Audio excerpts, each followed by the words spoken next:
Hey, this is Steve Gresham, and congratulations on signing up at Karate Fire. We're going to have a lot of videos that are done in the studio with full body, and I'm going to do a lot of videos here answering questions and giving training to our long-distance students. This is a very easy, simple setup for me. I just got a video camera that has a camera, or I got a computer, a laptop that has a camera in the screen, which is pretty cool. And so it's going to allow me, since I run two companies, I'm very busy, to quickly give you training and use these videos almost, a couple times a week, up to every day. I can do even a couple a day, especially when I'm just doing hand motions. So today we've got a new student out of South Georgia that I want to welcome, and today what we're going to do is just go over a couple of hand motions. We're talking about forms in Kenpo Karate, and the Kenpo Karate system being that there are 154 techniques. There's all kinds of techniques.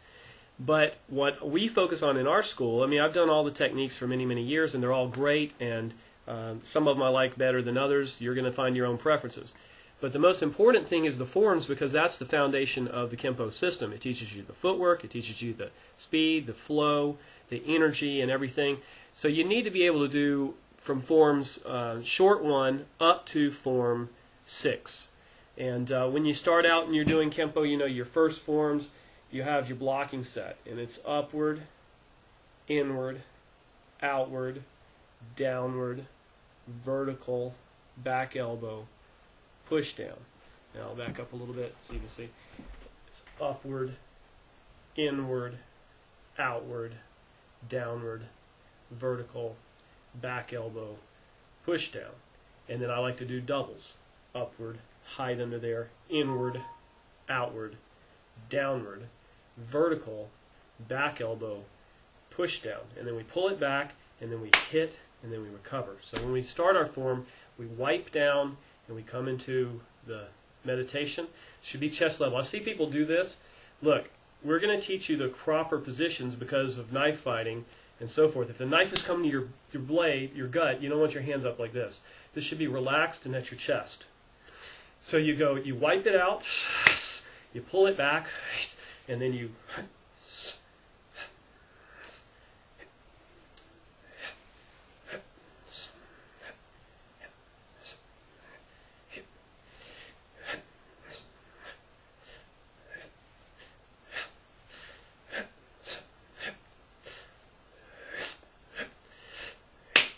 and then you cover out into attention. So that's the first one. Now later, see, that's very, very basic, and you can follow along with this video, but later, so you start getting to like form 6, and then you get what we call flower hands. And your hands are really moving.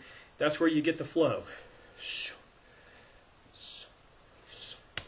Okay, so if you're looking at that, say from the side here, picking it up, poking in, coming around, clawing, center knuckle, elbow, wiping down, doing it on the other side, picking it up, poking in, hooking, ripping, center knuckle, elbow, wiping. And you get into some of your other techniques where they flow like this, and that's where you get your flow from form 6.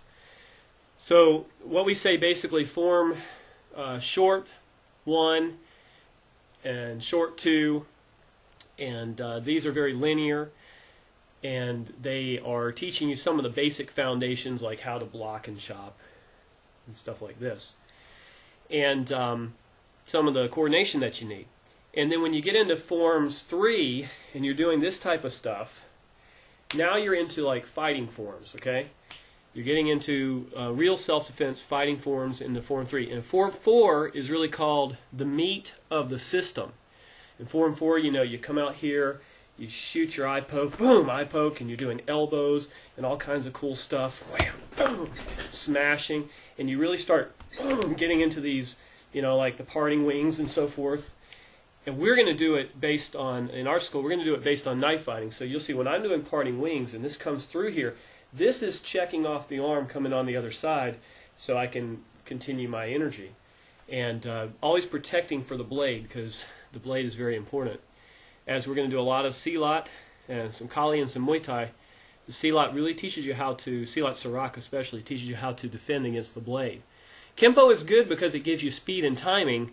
In my opinion, without the silat sarak, you're not going to have the balance manipulation and some of the other attributes that you really need to be a great overall fighter. So we do 4 arts. We do silat sarak, we do Muay Thai, a military style, we do Kenpo, and Kali, which could also be called arnis or eskrima, which is also great for your speed and your timing and your range. And it's a good exercise using the sticks, learning how to flow with the sticks. It's very nice, very fun. You can have a lot of fun with that, get a lot of good exercise. So we're going to teach you the sets. We're going to teach you the forms in Kenpo. For those of you who want to do the Kenpo, we'll teach you all the way up to black belt and beyond. I'm a 4-3 black belt. I expect to be 5th for too long. And we've come from a good line of the Ed Parker Kenpo Karate Association. So that's what I want you to get today, is the short one and a little understanding of